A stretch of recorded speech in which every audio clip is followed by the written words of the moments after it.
I'm gonna make him an offer he can't refuse.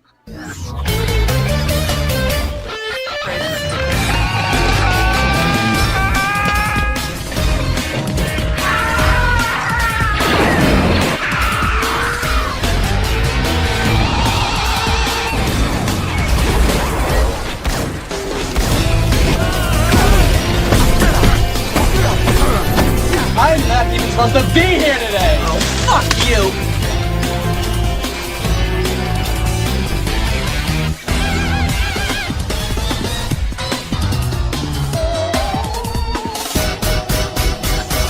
Come on, you want me to drive?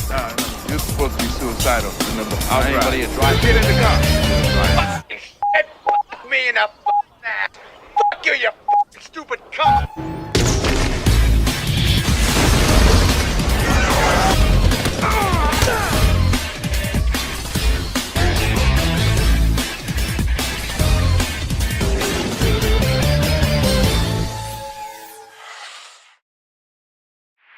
Hey everyone, it's Don G. Corleone here, and I'm here with a brand new movie review.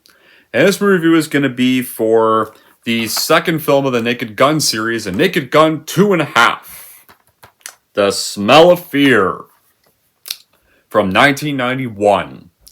So what is the plot of The Naked Gun 2.5? The Smell of Fear, or The Naked Gun 2 as it really should be called. Well, Lieutenant Frank Drebin returns to save the day once again. This time he's out to fool the big boys in the energy business. There's a top scientist named Dr. Meinheimer who's about to publish his report on energy supply for the future. Things don't look good for the traditional suppliers though, like oil, coal, and nuclear. So to save their industries, the suppliers decide to kidnap Meinheimer and replace him with a decoy with a more favorable report. Jane, the doctor's secretary, is Drebin's old flame, and their passionate love affair can be thus rekindled. So, as for my reaction to The Naked Gun 2.5, the sequel, the first sequel of the series. So, as you all know, I really love The Naked Gun 1, easily one of the best comedies of all time, one of the best parodies of all time, and easily one of the late Leslie Nielsen's best films. Now, this movie, it's not slightly as good as the first film, but guess what? It's still a comedy classic. And definitely one of the best comedy sequels of all time. And it's also another one of the best parodies of all time. I would definitely say that. I think the sequel is almost just as good as the first film, despite not being slightly as much. Because this movie still has plenty of memorable humor. It still has good direction. It still has great writing. The comedy is still well timed. That's what makes this movie almost just as great as the first one. So, how was The Naked Gun 2.5 made? So, despite being set in Washington, D.C., production had taken place in the Los Angeles area between November 1990 and March 1991. Alongside this other Jim Abrahams comedy named Hot Shots that had come out around the same time as this. And of course, David Zucker returned from the first entry as director and screenwriter of the film. Jerry Zucker and Jim Abrahams served as executive producers for the film, and they got writing credit because they contributed to the first film of the series and the Police Squad series. But they didn't really contribute to the screenplay for the film. So, when the film was released around June 1991, the movie was a box office success. Once again, it made over $192 million worldwide on a $23 million budget. And, like the first film, this got positives from critics. There were some people that did think it was a little inferior to the first film, but regardless, it still got very positive reviews. And it's definitely regarded one of the best comedy sequels for a good reason. And of course, 1984, 3 years after this, a third film called The Naked Gun 30.5, The Final Insult, would be released in 1994. Which will be the next review. There we go, with the good qualities in the story for The Naked Gun 2.5. What makes The Naked Gun 2.5 great? Or almost just as great? So, when you leave it to the trio behind that first film, Abrahams, the two Zucker brothers, they bring back the stupidity, the insanity, and downright madness of Leslie Nielsen Company from the first film, while still parodying cop films. And of course, they even parody government conspiracies in this movie. And heck, because David Zucker had actually directed Ghost, they actually parody the pottery scene from Ghost in one part, during the infamous love scene. And of course, you even get a few ballroom dancing sequence, like at the very end, because the very end is set in a ballroom. So, like here, you have a good little story for the sequel. So in this sequel, Detective Frank Drebin and his fellow cop cronies discover the lovely Jane and after protect energy expert Professor Mannheimer, played by the late Richard Griffiths, who played Dumbledore in the first two Harry Potter films, may he also rest in peace, from the evil guy, our new villain, Quentin Hasburg, and his nefarious plans. That is the plot of the film. But the thing is, though, it's not much of a memorable plot to speak of, though. But guess what? Do you care about the plot with this in the first film? Do ya? No, I don't. I don't really care much for the plot because these films aren't made for the plot. These films are made to get a good laugh, and they work at that. The plots aren't supposed to be memorable. So you really shouldn't care much about the plot with these movies. The gigs are what the thing to these films, and they don't only come fast and furious, but they also come very wild, down, and good and dumb. Like now this time around where Frank had to stop an assassination on the Queen in the first film, he has a new challenge. He has to pretty much stop a new villain, like from kidnapping a solar power advocate. And that's the plot of this film. And of course, you still get a good excuse for a series of gigs. And they pop out from the sides. Like there's Frank's relationship with the seductive Jane Spencer, played by Priscilla Presley. And one other scene, and of course, even referencing Ghost, so like once they make love to each other in the pottery scene from Ghost. So it's kind of ironic to have the director of this movie actually parodied his own masterpiece in a way. Yeah, got a good little homage to it. So how do we start off The Naked Gun 2.5? So we actually start off at the White House, where President George Bush is announcing that he's going to base the energy policy of the country on Dr. Albert Mannheimer. The heads of the coal, oil, nuclear power industries do not like this, and they're upset by the president's decision. And Mannheimer plans to advocate for renewable energy.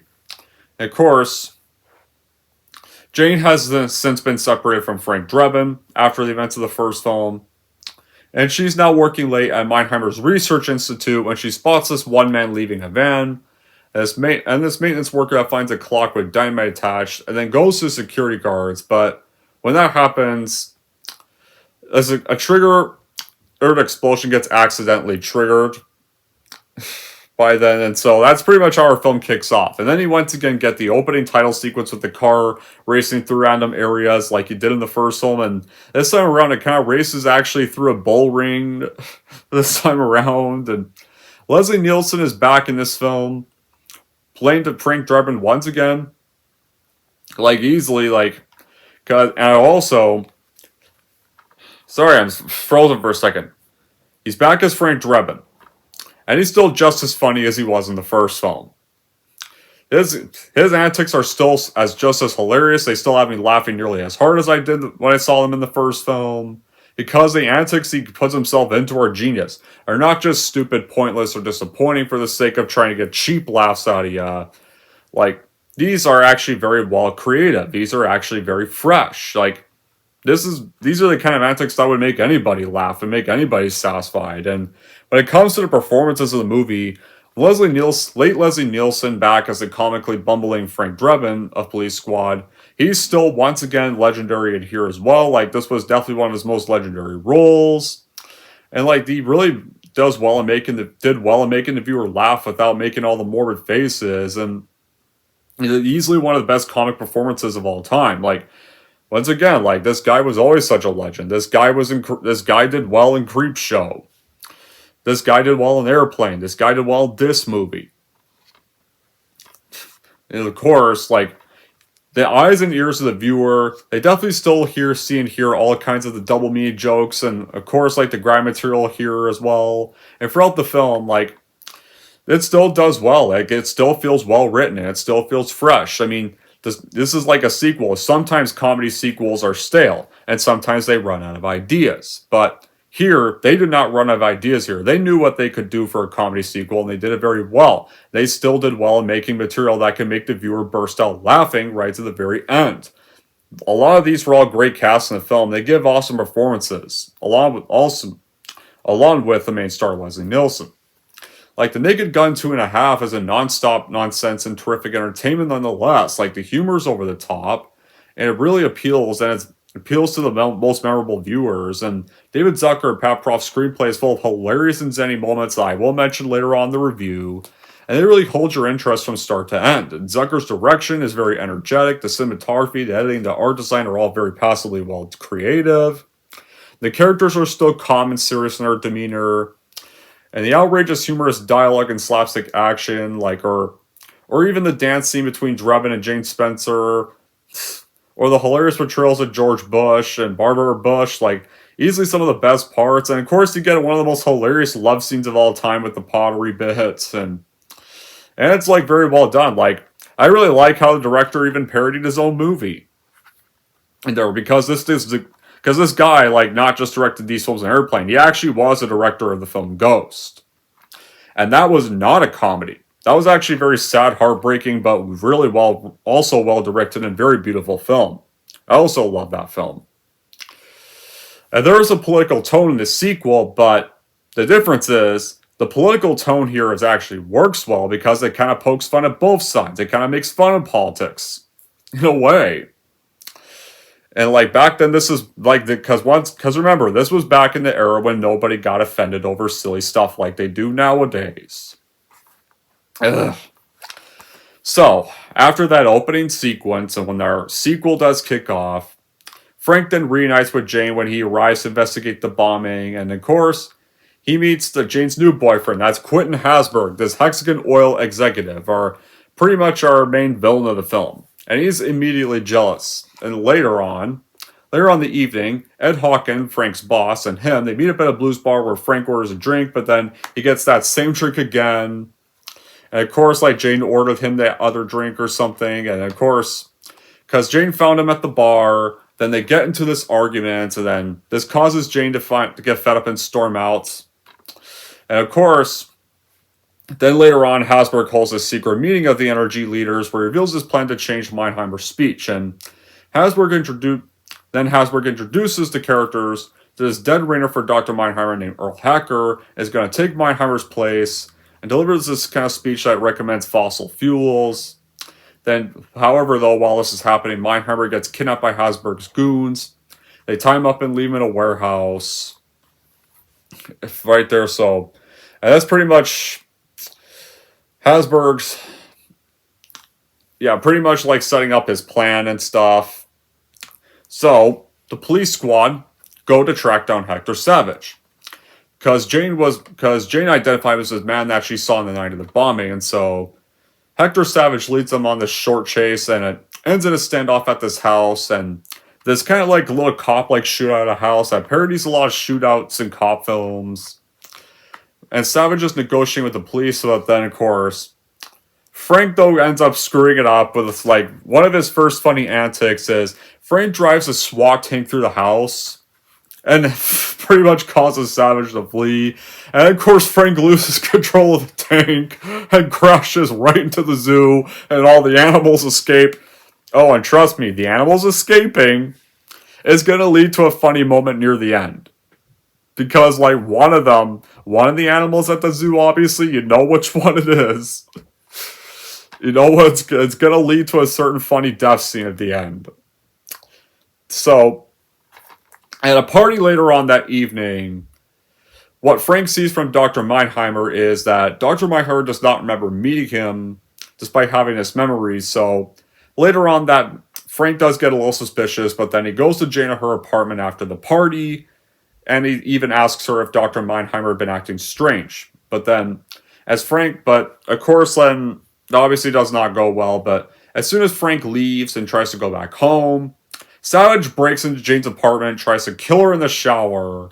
And of course, when this is happening, Frank busts in to save her from Savage, and of course, then Jane sees them to two fighting.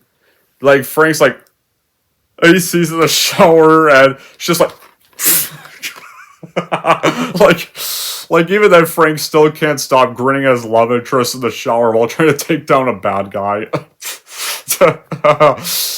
Then Frank, though, takes Savage outside, then shoves a fire hose down his throat, and fills it with water, and shuts off the water for the rest of the apartment. And one neighbor's like, hey, where's the water? And then, of course, Savage blows up. And so Savage is taken care of, and then that makes Jane realize that she still loves Frank and asks Frank to stay for the night. And so the two rekindle their romance in in a scene that's referencing the pottery scene in Ghost. And they make love, and some pottery, though, lands on them because they're not looking. And Jane pulls a bit of the pottery remains out of Frank's pants. Like, it is kind of a love scene, but it's a love scene that's not gratuitous. It's a love scene that's not overly filler just to add more to the plots, and it's a love scene that actually does kind of work because it's, in a way, knows it's kind of a corny, dumb love scene, and it actually doesn't want to be a good love scene at all. Like, it's supposed to be a comedy film.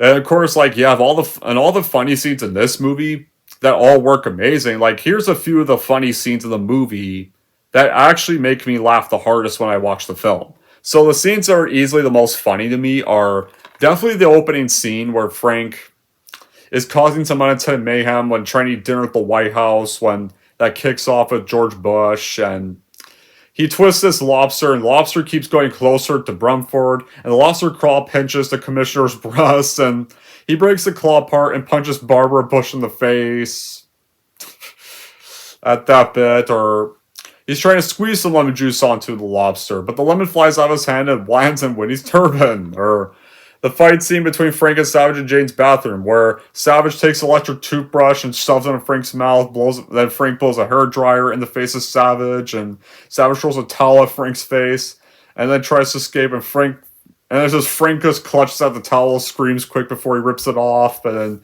when he gets to Savage, he shoves the fire hose at his mouth, turns on the water. He tries to turn off the water because he realizes it's taking the water out of the rest of the apartment, but he breaks off the valve, and so he just leaves him to his fate, and a loud explosion shows up outside of Jane's apartment, and so tries to go into the warehouse. When Frank tries to go to the warehouse, even to get off to a poor start, because he puts on scuba gear and tries to swim there, but he jumps over the wrong side and hits the dock instead, and they even point out, the water's over there, Frank, and then he takes a turn, and then when he goes, he ends up swimming in sewage waste and tries to use a grappling gun that goes bad because he just clings off the awning and tries to shoot over.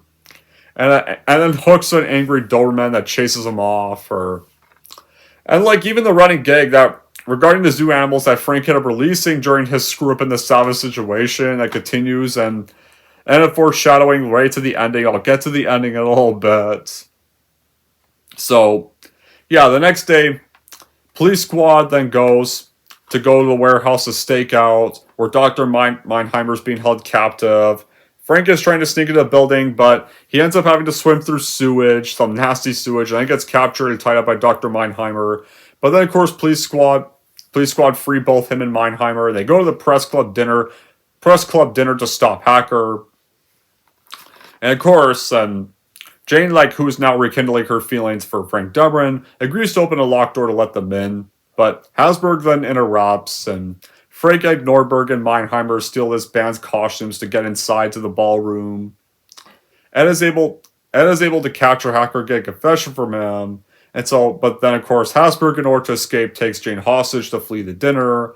Frank goes after Hasberg to the roof, where he learns that Hasberg has rigged up this small nuclear device that's going to kill everyone in the building. And oh yeah, when they're trying to expose Hasberg, at first with the whole wheel, what we see here is Frank catches the wrong guy and reveals see this mark right here, and reveals a tattoo on his ass, and it's a mark, and tries to take it off or something, either brushing it or buzzing at it. And then of course the Hasberg bit happens, and of course then Frank goes after Hasberg when he takes Jane hostage, and he has to learn the bomb's disarming code. When Hasberg is trying to tell him that, Ed though screws that up and throws Hasberg out a window, and Frank's just knowing Gee, thanks, because Frank was just about to know the code to turn off the bomb, and now he doesn't know at this rate. Because, like, Ed screwed that up by pushing him to his death, but it gets funnier here. Hasberg doesn't die from falling because he bounces off an awning and lands on the sidewalk completely fine. What does kill him? You remember the animals that Frank let out of the zoo? Well, one of them is a lion, and this escaped lion from the zoo happens to be there, and the lion kills him. That's what kills Hasberg. Just falls up. Okay, that didn't kill him. And then the lion just shows up out of nowhere. Like such a well done random moment.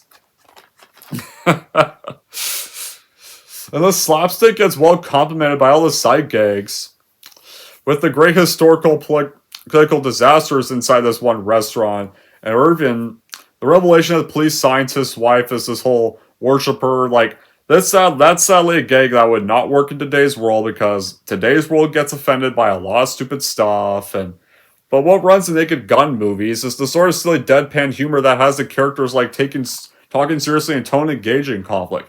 It has the audience laughing because it's such an absurd premise. Like, this started off with Airplane in 1980, and the writers, like, still kept their comedic magic with this for the entire 80s decade. And what helped was the variety of humor, ranging from the slapstick to the comebacks of the pop culture references, and the hilarious imagery, and the witty dialogue, and these surprise and unexpected moments, and the visual jokes. Like, that's another thing, too. You want to know why, like, while the crew did sadly do the later Scary Movie sequels that come after 2, well, 3 and 4 they did, obviously, but the reason why these films work over those is because, well, yeah, they're referencing other stuff and referencing other films in these movies. The thing is, though, the Naked Gun movies, at the very least, know exactly what they want to just strictly parody. They are only strictly parodying cop films. There are some nice references to other films, but the references don't hog up the whole entire movie. They're not trying to parody what's so popular, like the later parody films, like from Seltzer Freeberg, the shitty epic movies, a disaster shit bomb movie from 2008, or Date movie, or even Scary Movie 3 and 4 that the people behind this film, like the Zucker brothers, were involved in.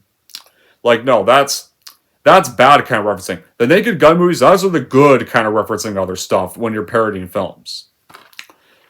And yeah, the reason why I like these films and they're PG-13, like, I remember when I commented on one user's, like, rant for Scary Movie 3, how I mentioned that the series goes downhill from there, and one user, like, so you don't like Spaceballs or The Naked Gun, those were PG-13.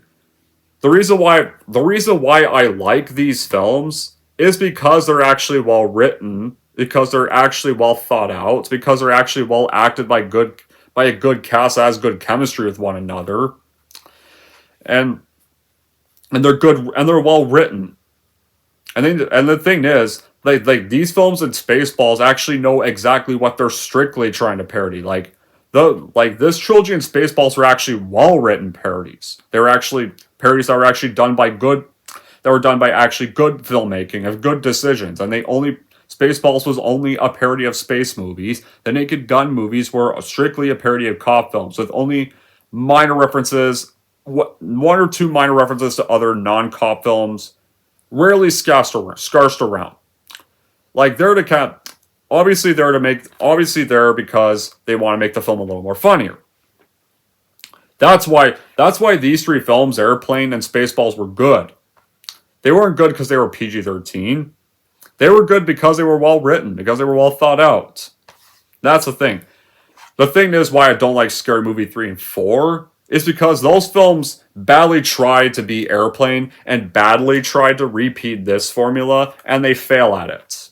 Because they're just trying, because Scary Movie 3 was around the time they were just starting to parody every other popular thing that was out. And it did not work. I mean, I will review the Scary Movie franchise in October for Halloween horror movie reviews. But yeah, like, That's kind of the thing. Like those third and fourth films just try to be like this, and they don't work. Like the thing is, like they're not just parodying scary movies.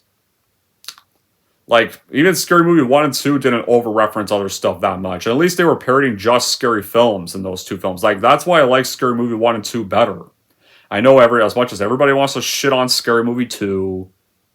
I think Scary Movie 2 is the last good one of the whole series. And that's controversial to say, but that's for another time. Scary Movie is for another time. That's another review series that's not for till Halloween season.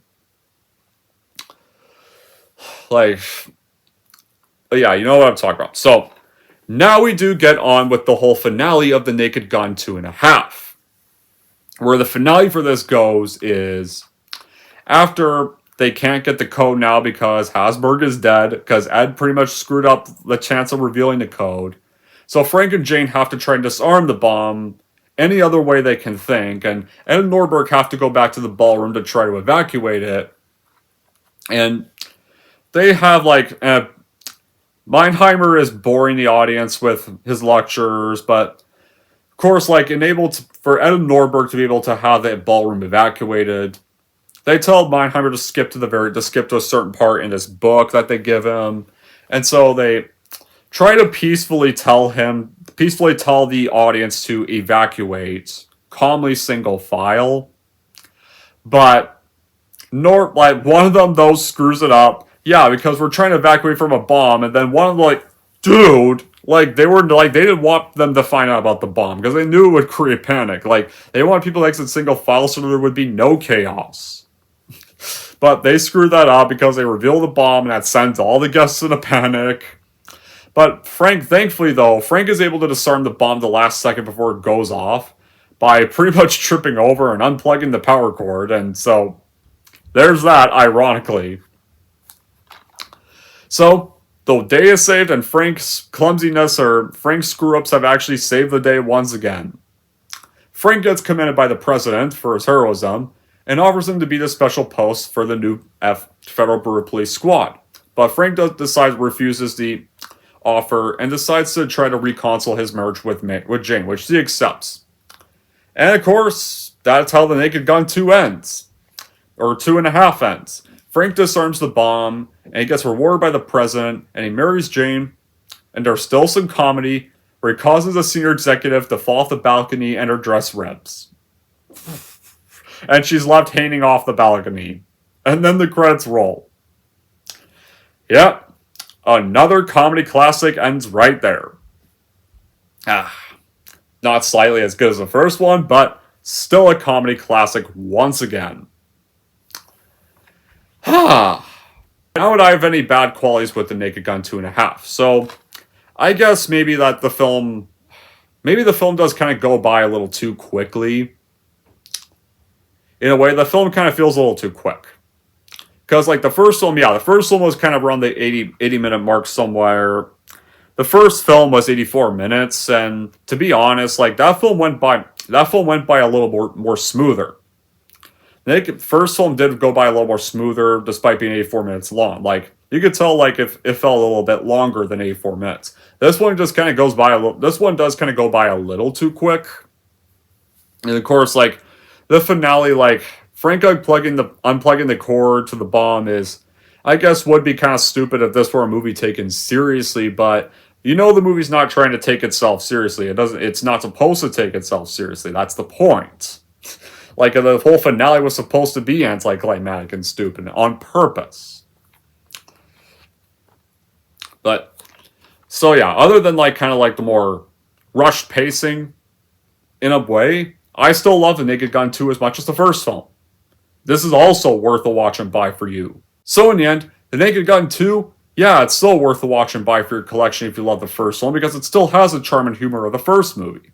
Anyways, that's it for my review of The Naked Gun 2.5. We're going to rank The Naked Gun 2.5. Here's how I'm going to rank this movie. So overall, if you love the first one and want more of the same ridiculous laugh-out-loud humor you got, then I would totally watch or buy The Naked Gun 2 for your collection for sure, no doubt. And if we're going to rank The Naked Gun 2, I'm going to give The Naked Gun 2 a 9.5 out of 10.